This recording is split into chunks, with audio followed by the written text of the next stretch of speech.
Welcome to Humor Me. I'm Ed Krasnick, and I have to tell you that it is 7:03 and 13 seconds. And I'll be updating you on the time every second. 7:03 and 20 seconds. Now, I just got a count. I don't know if you know this. You probably know this. But you get a count as to when you're going to go on the air. And the count was given to me by Brandon, who's our producer. He's a great guy. And he gave me the count. And for some reason, I thought I was on the space shuttle for a little while. And so we're ready to blast off here. This is going to be amazing. I'm wearing 10 layers tonight. I'm actually starring in Joseph and the Amazing Technicolor Dreamcoat. All right. Humor Me, of course, is a show that I host. It is a program all about comedy from the creator's perspective. And tonight we have a terrific guest with a very different perspective. A gentleman who is a writer, has been a performer, has written on a lot of shows, including Futurama, Lilo and Stitch, and George of the Jungle, and a lot of shows and a lot of animation. So we're going to talk to him about that. And his name is Evan Gore. He's sitting 4 inches from me, but I'm pretending that he's not here. Which I am also trying to do. Yeah, exactly. So we are 10 blocks from the Pacific Ocean, and we are 2 blocks east of Ralph's. And we are also celebrity adjacent for your convenience. I'll wait. This has been a weird day. It really has been, because I went to the men's room earlier and it had a sign on it that said vacant, and I thought it was a commentary on me. This has been a weird day. A weird day. So, you know, it's summertime. The living is not easy. The fish aren't jumping. The cotton continues to be 100%. I tell you, it's been just a strange time. But my daughter today, I have a 6.5-year-old daughter who went to play skee ball for the first time, and it brought back all those summertime memories for me, because my Uncle Red owned a ride at an amusement park called the Rotor, and it was one of those rides that would go around and around and around, and then the floor drops out, and that's when you'd stick to the wall, and that's when you'd throw up. And that's when my uncle took your picture for his throw-up gallery. He was a marketing genius. And then we play skee ball. We go right to skee ball. And we, you know, you roll the ball up the lane, then you get those tickets that you can redeem for valuable prizes at the skee ball boutique. One summer, I spent $350 trying to win a comb from my parents. But how do you put a price on pride at that age? And then I would say that the real influence was at a movie theater in this summer town that I grew up in, and it was called the Bayside Movie House. It was on the edge of a baseball field, and they had the magic of being a kid. They had 50-cent rainy day matinees for kids. And you'd go in with your raincoat, and you'd scream your head off, and you'd get all your candy downstairs. There was like a roll-top candy counter outside, and you'd get it like outside the theater.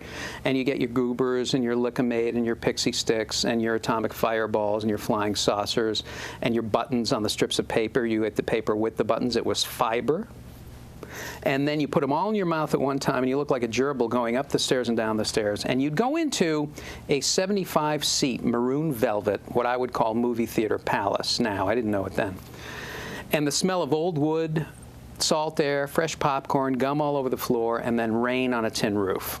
And you're watching a Don Knotts film retrospective.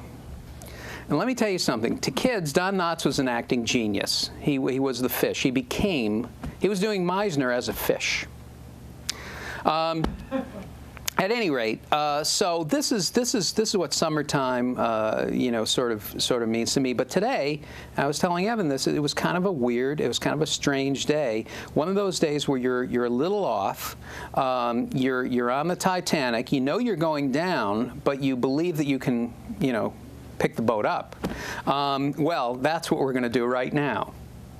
We're going to pick the boat up with a gentleman. Oh, no, before we go to Evan, I wanted to show you something, and then we're going to go to Evan. We're going to talk to him all about comedy writing and about why he's wearing the most beautiful shirt I've ever seen in just a few minutes. But right now, we did this show, and it was a great premise, I thought. It was a show about a family that actually reviewed television shows. And it was called The Nelsons, and we did it with a bunch of great actors, and Tim Scott was one of them, and Deb Thaker from Second City in Canada, I think was, a very good actress, and a couple of other people. Watch this, the first American TV review family, and then we'll come back with Evan Gore. America's first TV review family. Well, this is the Nelsons' house here. This is where we, hello? This is where we produce the Nelsons Review Show, where we review 2 new TV shows each week. Oh, hi. Stacy, do you mind? Are you filming? Yeah, well, they want to tape a little bit here with the cameraman. Okay. Camera. Okay. Men. I didn't know you were going to be here. Go. Okay. And that's my daughter, Stacy. She's 17, so maybe she's 17. Tuesday is a big day around here because we tape the show. Look at me, I'm on monkey nerves. I guess, you know, you could call our family normal, but then again, these days, where it could be normal. No, I'm the only normal one in this family. I'm Robbie. I think you should watch our show because it's really cool, and I think it's funny, even though my parents are kind of weird.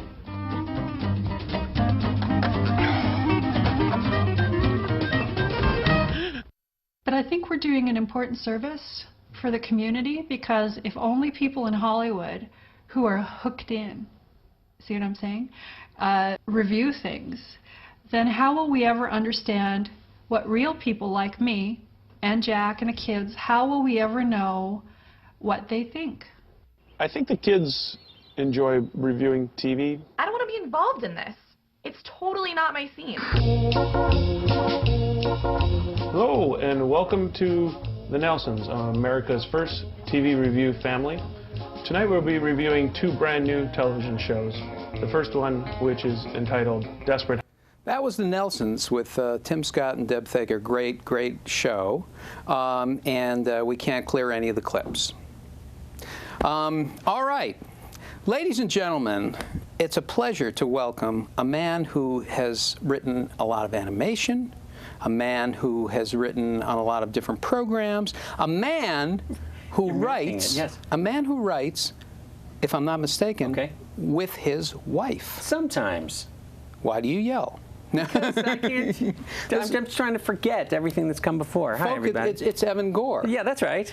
Remember? It's Evan Gore, everybody. Yeah. Hi. How are you? Good, Ed. I'm glad to see you. You have to say that. No, I am glad to see you. Okay. What now? Tell me about. First of all, tell me about the shirt. I will tell you about the shirt. Okay. You know, I have a lot of clothes that are kind of old, and I wouldn't want to wear on camera. This is a color that, you know, the moms in the neighborhood and everyone I pretty much ever known says that it looks good on you. It's a great color. Yeah, so I have a lot of things in this color. It's perfect. And when I have to be on camera, then I wear something that's this color. Right. Those are my people, by the way. I've seen your people. I got about you should 6 of them. talk to your people. I'm going to be talking to you people throughout this. You're going to bring them in? This guy is boring, and I need some. Yeah. Yeah.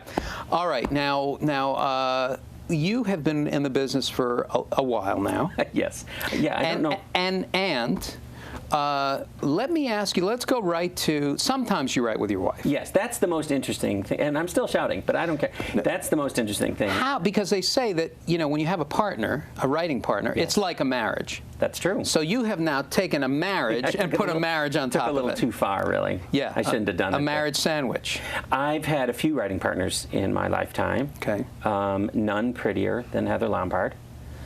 Because the others were guys. Sorry, Ron. Sorry, Sean. Sorry, Tim from Chicago. Yeah. I can't even remember that one guy's name. I know. Blocking it. Yeah. We did one script. Anyway, I've done, yeah. My the story goes, I'm going to just go into the story. Go into the story. It's the story that everyone wants to hear. How'd you end up writing with your wife? Me and my wife, we couldn't write a check together. Me and my wife. You know what would be great is if you asked the question and then had the answer. Yeah, that's it. You would say. Yeah, I offered when you were in the bathroom, writing that joke about the vacancy. Yeah. When you were doing that, I was talking to producers about possibly replacing you as both talk show host and guest. And a human being. Yeah. Yeah. Well, now, because I went to the bathroom and it said preoccupied. Oh. And I didn't know. And it wasn't vacant when you went. No. Okay. Preoccupied. It was preoccupied by somebody else. But what was I saying? I don't know. That's the joke. You were preoccupied. So from time to time, I'll be saying that's the joke, and that's your cue to laugh. To laugh thing it that was up. said right before. All right. So now you're with your wife, and you're talking about why this is a good thing and how you structured this. I have a career writing, written for a number of shows for Disney Channel, Nickelodeon, and Cartoon Network. Okay. So comedy for kiddies. Okay. I started. My first job in TV was writing comedy sketches for the Mickey Mouse Club in a city called Orlando, Florida. Now let me ask you something. Okay, so take us to that environment now and paint the picture of where are you, what's happening. I loved it. That was I had been an actor. I was in Second City in Chicago. I know a lot of people. You know, I did that for a number of years, and I always thought that the thing that I was going to do was pursue acting and writing at the same time, which is, I think, what a lot of people who come in and out go through the Second City program. A lot of people come in on a Groundlings, nowadays UCB. I think people who are from the improv environment, the dream of so many of them, or the goal anyway, is to perform the things they write. Sure. And like so many of them, that was what I wanted to do. And depending on how old you are, I wanted to be Dan Aykroyd, and that was sort of, or Albert Brooks, you know. Two good people to be. Right? Yeah. It didn't occur to me until about, just now that I should have studied filmmaking if I wanted to be Albert Just Brooks. at this moment. Yeah, that just hit me. I'm glad I could bring that out for you. No, that wasn't me. No. But so now how did you get into? So there you are in Orlando. Now. Yeah, I could do an hour just on that. Yeah. Because I've had a couple of weird things that brought me to the fact that I'm like this, been a writer for, I don't know, 18 years or something like that. Yeah. Kind of a long time. Yeah.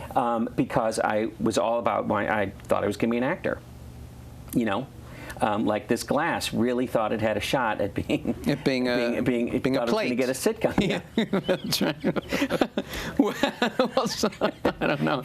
That's the whole reason it came to L.A. Right, it and came here to it is LA. not even in L.A. You're in Santa Monica. I know I'm a glass now, but I want to be an actor. I'm just finishing up a screenplay. Yeah. Look at how the glass talks. Yeah. All right. Good. Now you're spilling, and no one's going to say that's not why you're not getting the job as a plate, but that's the reason. You spilled, and we never You forgot were essentially a glass. I was in Second City in Chicago, and after that I was in another theater that I was a partner in called the Improv Institute, and that was like what I did for years of my life was performing improv, teaching improv. Teaching improv? Yes, okay. Teaching improv, which I continue to do to this day. I've taught improv classes for 1,000 years. For like 20 years I've taught improv. And I still do it, and I love it. What do you like about teaching improv? I mean, why is it? Why? The attention. Okay, good. No, it's not the attention. Why did you say that?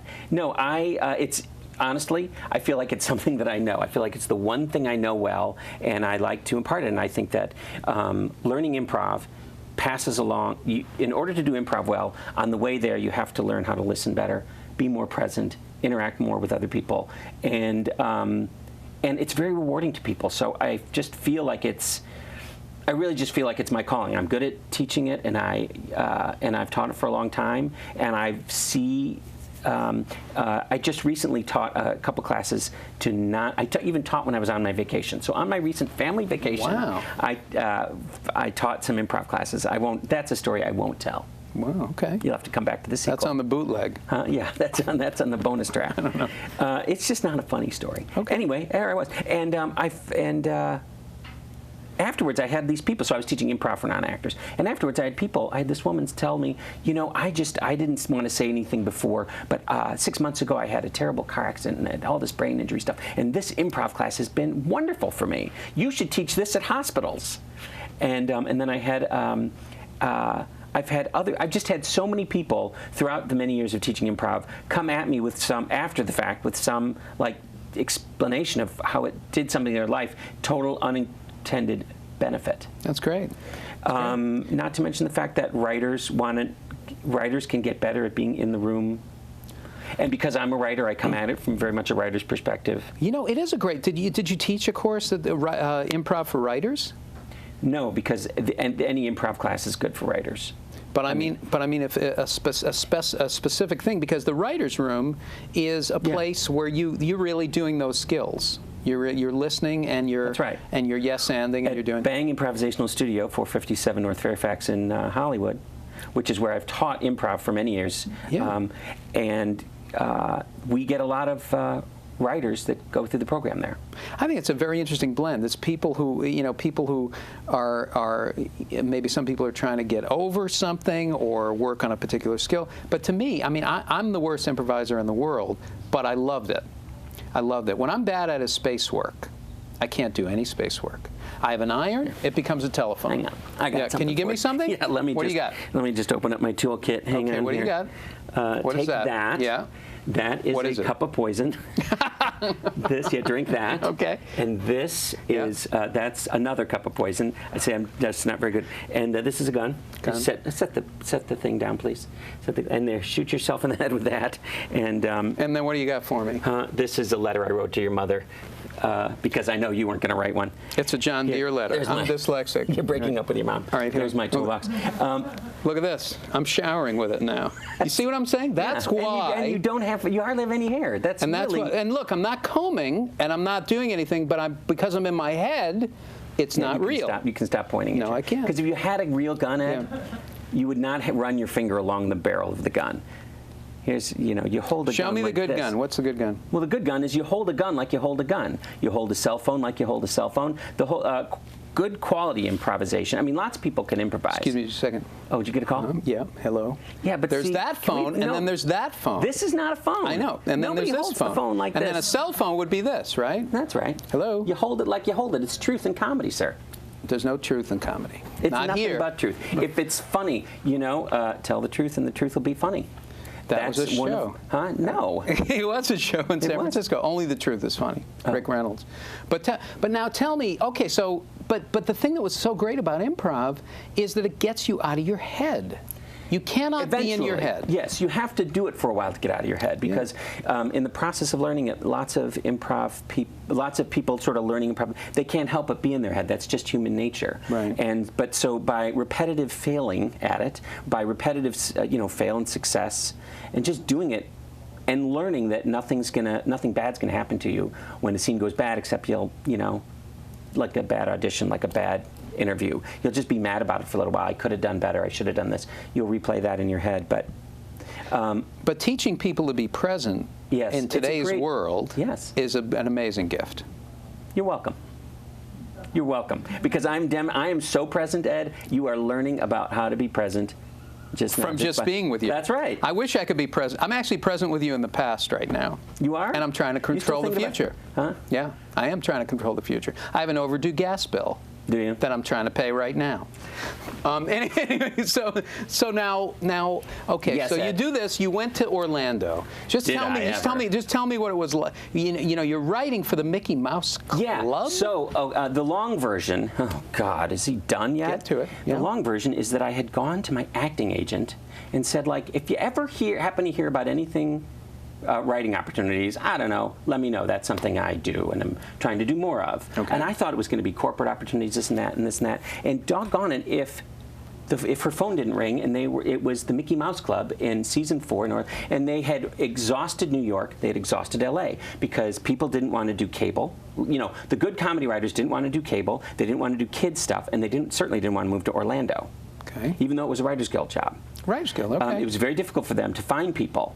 And the people that they had, I miss you all dearly, they had some really talented, one of the things I love about being a comedy writer is that in my whole career, I have just gotten to meet just the smartest people in the world, smart, funny people. I just so get off on that. Yeah, there's a lot of them, I hear. Yeah, you wouldn't. No, I don't know them. But there's a lot of it out there, I hear. Anyway, I hear it. What are those? I don't know. Guns. All right, so now you so tell me what. Give me so the strange thing happens, and my career is a story of strange things happening. Anytime anyone gives me a check, it's a strange thing. But I'm talking about before that. I'm talking about the fact that I had. Out of, after I got out of Second City and I'm waiting tables, I'm doing improv at this little place, and I say to my acting agent, who, I never had much of an acting career. I had a wonderful auditioning career, but I never really had much of a, that was the joke, never had much of a, tell them again. That was a joke. Okay. Audition career, because for the people at home, you don't get paid for auditions. And even though my mother always said, oh, if you got a nickel for every audition. Did she talk like that? I wish. How does she pick up a phone? Central casting. This is the operator cliche. May I help you? Now that would be truthful for her era, probably. My mom's from the 50s. My mom's Happy Days. Fantastic. Yeah. Does she supportive of what you do? Yes. She always been supportive? Always. Okay. God bless that woman. What would she think of this tonight? She's not going to watch it. She doesn't have the patience to get through the Who monologue. does? I mean, let's be honest. The monologue started with a joke about counting numbers. I know. I'm not going to give you notes. It's very difficult. But I'm just explaining Ellie to you. That's Ellie. Yeah, that's her. Strange occurrence, and so she called me. She's like, "This is a weird thing you said. Do I know?" And then it happened. So if you want, it's the Mickey Mouse Club, and they're looking for writers, and maybe they're not even going to fill the. Now this was my agent, like she would definitely. And my mother wasn't this, but this was Haris. I know, Haris, you're going to see this on Facebook. Hello. And she's like, if you want to try for this, and so I submitted samples. What is a sample for a Mickey Mouse Club? A sketch, a comedy sketch, a sample of you writing a comedy sketch. Yeah. I wrote a couple of comedy sketches, and I faxed them.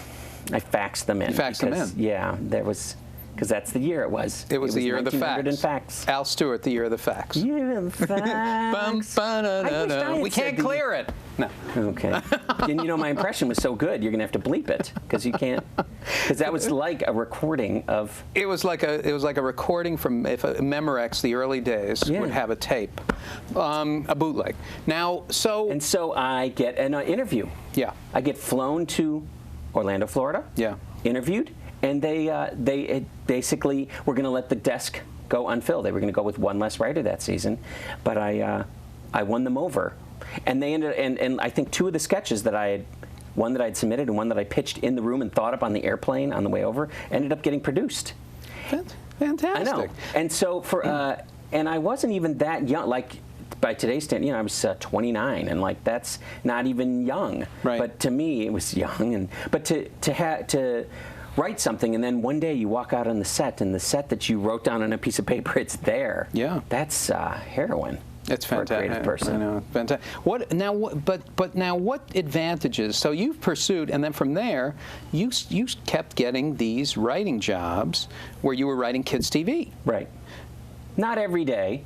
There were work gaps. No, but I mean, you kids TV and animation. No, because I did the Mickey Mouse Club. I wrote comedy sketches for season 4 of the Mickey Mouse Club. Yeah. Met some of the kids who would go on to have amazing acting careers, not Justin or Christina or Brittany, but the year before. Okay.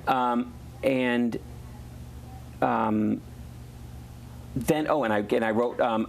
Doug, which is now like the Nicktoons, which was the first era of Nickelodeon cartoons, are having this big Nick at Night flashback return. It's like they're writing articles about it. I'm like, my God, that's how I started my career. Few things have made me feel quite as old as having my first cartoon writing job become this nostalgia thing. But the people who watched Doug then, they're grown-ups now. Interesting. Interesting. And so I wrote a connection from the Mickey Mouse Club. Alan Silberberg got me in. I wrote 2 scripts. But I was, you're always hoping that if you write one, you're going to get to write 20, and you never know how it's going to go. And that was all while I was still living in Chicago. And what do you? And you said you were in Second City too. Yes. What advantage is there to writing kids TV as opposed to writing? I mean, what do you like? What draws you to it? There are disadvantages. Okay. People don't think it's cool. Yeah. I think maybe now people think it's cool. I think if you want to see the best written shows on television, you're really going to go to Nickelodeon, and you're going to watch Curious George, and you're going to watch Olivia. I don't think that was true when I started writing cartoons, because I'm not so sure. Except for Ren and Stimpy, the shows weren't hip. Right. Like Doug was the first one I wrote. There were 2 episodes of a early Nicktoon called Doug. Sure. Jumbo Pictures, you know. But it wasn't cool. And so when I moved to L.A., I didn't want to have anything to do with writing kids TV. I avoided it, and it probably cost myself 5 years off of what would have ended up being, you know, all my peers now, they were all doing cartoons then. I would have met all of my peers like 5 years sooner and not been like the new guy everywhere I went for so many years. But oh, wait a minute, I'm sorry. They're filming Easy Rider 2. This time it's personal over here. I think that's it. Wait a minute, that's Easy Rider. Yeah. Yeah, that's the motorcycle scene. And this is what I want to say to the producers of Easy Rider 2 this time is personal. It was personal the first time. It was personal. It wasn't very professional. Ed. Oh, I'm sorry. Okay. No. Sorry. I'm doing Then Came Bronson right now, which is a reference that like maybe 3 after the show people you can explain that. 3 people would know. Okay. So Orlando, the other thing, I got to tell you this. I was only in Orlando once, and it was for Star Search. And I was up against Kevin. And you lost to John Caponera. I lost to Kevin James. Oh, okay. But my one of the things that I did was I came out. They had the spokesmodels there too. It was a crazy and kids. And I came out with curlers on and a bathrobe, and Ed McMahon was there. I'm out in just to have for the rehearsal, and Ed McMahon is there. The cameramen are laughing their heads off, and I said, I'm originally from Texas.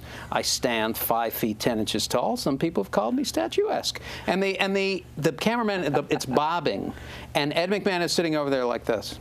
Oh, crossed over. Stone face. And then the judges, one of the judges was Penny Hardaway, who was a pro basketball player we all for the know Magic. Oh, yeah, no, we do. Penny Hardaway, actually, he was wearing a scarf, and he looked like my grandmother coming through Ellis Island. I'm not even kidding. And his face it was Mount Rushmore out there for me. But I won a couple times, but then I had Kevin James. Yeah. You're familiar with him? All right. Sinbad won. Sinbad was huge on there. Rosie O'Donnell was the first big champion on that show. Is that a fact? It was. Yeah, it was fun. Anyway, who cares? Yeah, I don't. This is. But let's go back to you, and let's go back to seriously. Was there a time when you came to LA? A time when you were on a set and you said, "This is it. This is what I got into show business for. This is the moment. This is something I feel like I belong. I feel like I'm part of this, and this is great." I really look forward to having that feeling. Yeah. Sorry I brought it up. I have written on a couple of shows that I just loved to bits. Okay. The best experience that I ever had was writing on a Disney Channel show called Dave the Barbarian, a show that at the time was like the beloved, every executive loved. They had huge posters of it in the executive suites, but it's the show that dare not mention its name. I mean, it didn't. You know, it sort of got lost in the shuffle. Yeah. I loved it. Yeah. It was I wasn't the only one who loved it. A lot of people loved it. Yeah. And it was a very funny show about a barbarian named Dave. He was like Ferdinand the Bull in Udragoth, and created by the brilliant Doug Langdale. And that was a show that Heather and I did together. So Heather and I, I'm skipping forward a little bit because once. After Heather and I got our first big break, which was we got a freelance episode on season 1 of Futurama, coming out of nowhere. Wow. I mean, that's the so how I ended up on the Mickey Mouse Club was one crazy thing that happened to me. You know, luck is where preparedness meets opportunity. Ed, do you need a graph for that? I do need a graph. Yeah. Can we put the graph? Can you put the graph? Do we have the graph? Preparedness meets opportunity. Do we have any lower thirds that can double as a graph?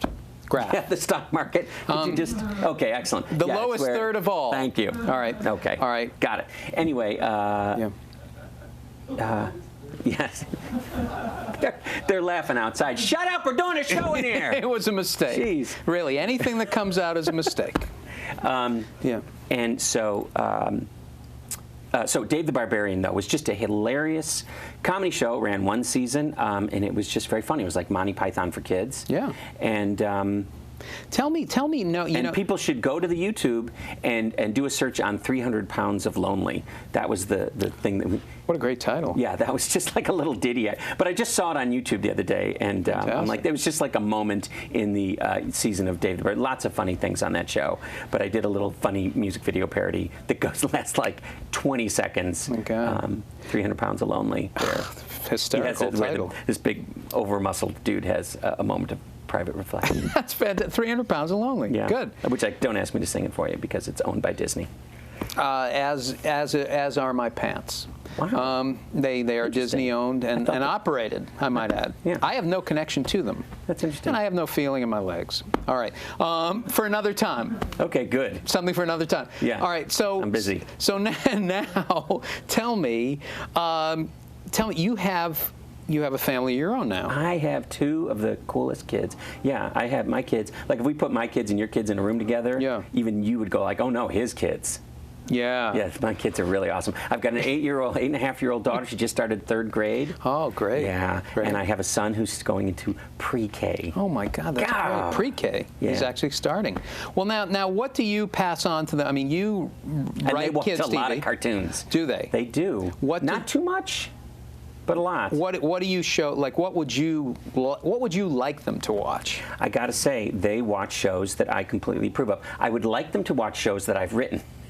I would like them to watch George of the Jungle on Cartoon Network, which Heather and I were the head writers on. That was probably one of our very biggest jobs because we really were like up to our elbows in every single script. We probably broke every single story, wrote every single title, and really were just heavily involved in the creation of that. Can you tell us briefly? Now I know we're gonna I want to show you something, and then we're gonna come back. We're gonna talk some more. But this is. I found this thing. This was always a show that I loved as a kid. It's from a long time ago in 1847, and before they invented color. It is. Mm-hmm. It is, and it's a show that's roughly about the life of James Thurber. And it was an NBC show called My World and Welcome to It. Yes. This is the I'm older than I look. And that show was so ahead of its time. Yes. Watch this, My World and Welcome to It, the promo from 1969 on a network called NBC. And then we'll come back and talk with Evan.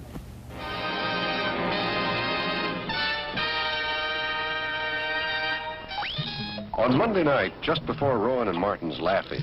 Hello, my name is John Monroe. I'm a cartoonist and a writer for a New York magazine called The Manhattanite. I live here in this overripe house in Connecticut with my wife, who's a very wonderful woman if you have the stamina to get to know her. I don't. Our daughter lives in here with us. Step into my world and welcome to it. It's comedy based on the works of James Thurber, a very talented man who could do just about everything but cope. Whoever took the time to get comfy with your own daughter, she'd look lovely to you. We just don't have anything in common. Take the international situation. I don't want to discuss it, but she does. Our hero, William Wyndham, plays a man with fantasies, like imagining he's General Grant. This surrender business. Let's suppose that General Grant had taken a little bit too much, Medicine? To pick himself up? Dean Martin himself couldn't have put that better exactly. General Ulysses S. Grant. General Robert E. Lee, commanding the Army of Northern Virginia. The surrender, sir. The surrender? All right, Schultz, never mind. There. Very well, General. Let's get on with it. There you are. Well, go on, take it. We darn near licked you. His next fantasy is even more inspiring. What do you say to a dried-out elementary school teacher? How about pouring me a little snort? Your hair is a wonderful shade of dingy brown. My wife doesn't understand me. Please. John! John? This is Miss Skidmore. Nonsense. This is Miss Skidmore. And he's done it again. Oh. It's Mother. Anything wrong? No, dear. I was just, waiting for you to chase me up on the bookcase. Then on Tuesday evening, right between I don't know what to say about that, except I loved that show when I was a kid. Yes, and I love it today. And I think it could go on. That show could go on Showtime or HBO today. Yeah, but nowhere else, because it's a show. Like just looking at it, I'm thinking that show's amusing, but it's not funny. Right, but it's dark. and it's very psychological, which is like what James Thurber was. But that was also the time, you know, 1969. That's like when Peanuts was in its heyday, and you couldn't do Peanuts in the business that I own and operate. Your business, cartoon business. Right. You couldn't do Peanuts today, and a lot of people don't look on Peanuts as like, oh, that's the touchstone. We should be doing more like that. No, not at all. But when I look at, like, I watch the shows with my daughter. I watch, you know, like Olivia, and I watch Curious George. Those are great and I watch shows. Now, on Curious George, one day we're watching, and there's a Chef Biscotti. Yes. Now the chef was walking with a pot of tomato sauce. And he says, "Oi, my God, I'm schlepping all day to the thing." He's speaking Yiddish, ladies and gentlemen. He's an Italian chef who is speaking Yiddish. I wonder who's writing the show. Yeah. It's fabulous. Yes. So, so those are preschool shows, and preschool is its own sort of galaxy of great writing, really brilliant people, but it's its own discipline. Right. Because and would you be in that? I do not have a lot of credits writing preschool shows. Okay. I am. Every time I get started, you know, I was even up for, you know, the one that got away. I've got a million stories about the job that escaped through my fingertips, and Olivia was one of them. Oh boy. I was so excited to be the head writer on Olivia, but I didn't get it because I don't. It's like anything. It's like I have trouble getting jobs in live action because I have this cartoon thing, and then I have trouble getting jobs in preschool because I'm a comedy writer who does the tween comedy. So I have, you know, I've continually been asked to write the shows that I've always written, and so. You know, in the lucky to have a job department, I'd say yes. Yeah, sure. I understand.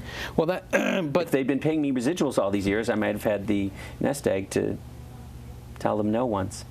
The nest egg. Yeah. The nest egg theory. Well, so what is the show that you would always go ahead? Oh, but I was going to answer. I was going to before you so rudely interrupted me with nostalgia. Sorry. The shows. My son is 4.5, and he's really into all the boy power fantasies, and he is watching some shows that are just amazing, and I like the Transformers. Oh, really? The Transformers on the Hub. The Hub is running a lot of they've got a lot of really high quality shows on the air these days. Both my kids watch My Little Pony. Okay. Which My Little Pony, you would not, if you haven't caught up with My Little Pony, it is a completely different animal from the 80s, and that's what the Hub has done so successfully, is they've taken a lot of 80s properties and just sort of rebroken them into whole new animals. They did that with My Little Ponies, and they brought in some of the important people from the Powerpuff Girls to originally create it, and now they've got this show that's got the edge of the Powerpuff Girls, but it's My Little Pony, and it's a very funny show with deep, rich characters. I still think that a funny show, you know, they had the Croft brothers, Sid and Marty Croft, who H.R. Puff and stuff, and Lidsville and all that stuff, and they were getting high, and it was about being high, but nobody knew that at the time. I think everybody knew that. Well, we knew that, but the kids didn't know it. No. But the thing that would be interesting to me is a show about people who write these kids shows and what their lives are like and how they're trying to learn from what they're writing. You know, how they're. I mean, I think that would be very interesting. I think it'd be funny. You have the animation within it, and you're doing American Splendor for people who write kids shows. Right. I would love to do that. We're going to do it right after this. No. Anyway. Getting paid for that? Why did you? Why? No. So now you and your wife, Heather. Yes. Are you? How has writing kids shows affected the way that you parent? That's wow. You should really have your own talk show. I mean, I won't watch it, but you should have it. That's a good question. How has it affected the way we parent? It got us thinking. We were already thinking about. I'm going to answer your question with another question we get asked a lot is, how do you know what to write about for these kids? Right. And the answer is, well, it never leaves you. You just, you know, you're forever in 7th grade, really, if you're honest with yourself. If you're honest and the issues are the same, and we're all the same person, and you're always the same person.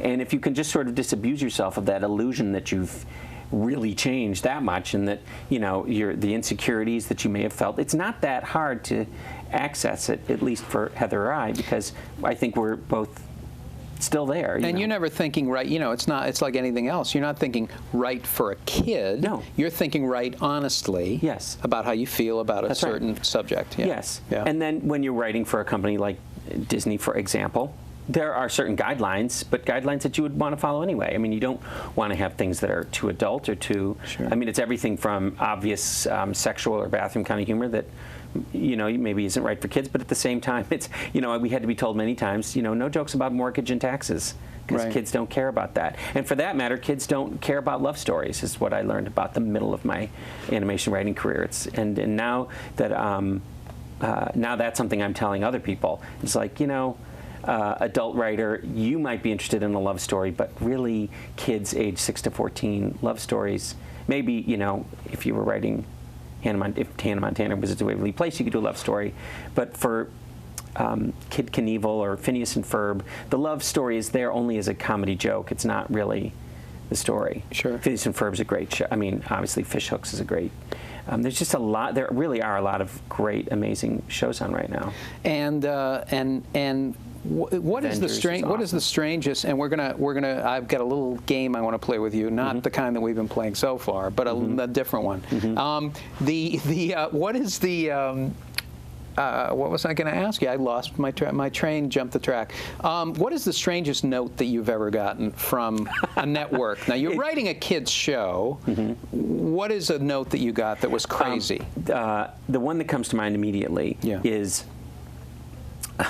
And I can't remember it exactly, but the moment was when on one show that I worked on for Disney, if the show was on daytime, it was on Saturdays, then it had to go through the ABC censors, the standards and practices at ABC, who were much more strict. And I wish I could name some of these people by name, but they're the dirtiest minds in the world, the people who are reading into things that you didn't even think of. Sure. And I can just remember sometime when somebody was we had a character hold up a turtle and maybe make a face or something like that, and the suggestion was that he was forcing the turtle to pass gas and sticking his nose in the ass of the turtle and smelling it, and it was like, oh my God, you thought that? You're disgusting, is, you know, what you want to say back to them. That was the executive. I don't want him doing that. Was the note. Yeah, don't, you know, but it's all very lawyerly. You know, please on this page, please don't have the character pick up the turtle and squeeze it so that gas comes out of its rear end and then stick its nose into the ass, because it's possible that, you know, parents might find offensive children. And that's typewritten. Oh, yeah. That Yes. I love it. But what it's not, Ed, and I hate myself for this, it's not cut out and framed. That's too bad. It's not in my house. You should type it out on your computer and then frame it. I don't even remember which show that was on. Heather will remember. Doesn't even matter. That's such a great image. That's just one. Yeah. Well, I've got a little thing that we do here called Fast Five. Okay. And it's just 5 questions that have no relationship. There's no correct answer. And but the only thing is we try to answer them in 60 seconds, all 5. Okay, I have a background in improv. I know. If you don't like an answer, you go, and you'll get another answer. See, this is beautiful. Okay, we always put 60 seconds on the imaginary clock. I've got to watch right here. Okay, forget it. It's your show. It shouldn't be, but it is. 60 seconds on the clock. Okay. How did it happen? How did it happen?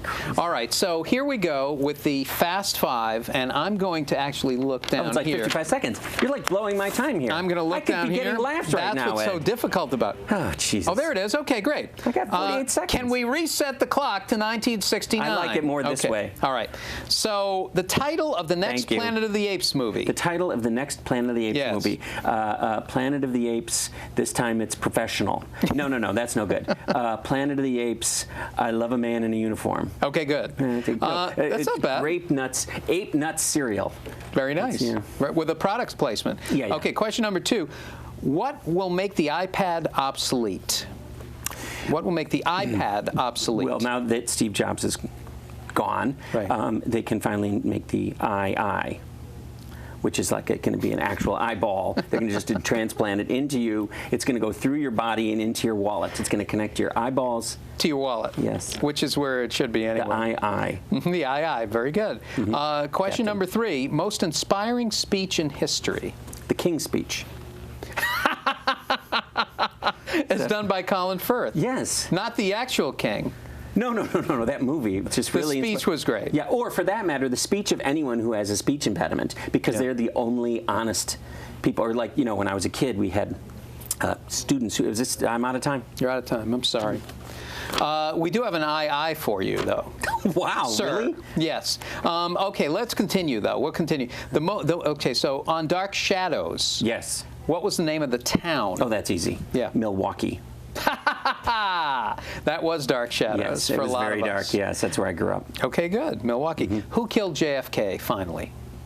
It's not very well known. Suicide. Good idea. Very cleverly executed suicide. Good idea. Amazing. He was very depressed because he was having sex with Marilyn Monroe. Yeah. It was tough for him to do that. It was a job. Yeah, it was work. She was a handful. Okay, ladies and gentlemen, that was fantastic. That was great. It was very funny. That's Evan Gore, everybody. Evan Gore, right there. Evan Gore.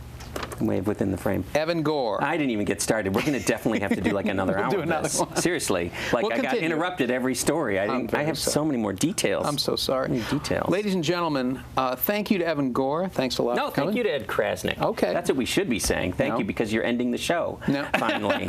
It's over now? Not quite. You're staying for another 6 hours. No, okay, so this is the Berlin Alexanderplatz of comedy shows. How's that for you? That's another thing I have to go and Google. All right. Ladies and gentlemen, keep coming back. It works if you work it. Thanks to Brandon. Thanks to Tim. Thanks to the This Weekend Studios. I'm Ed Krasnick. See you next time. Exactly.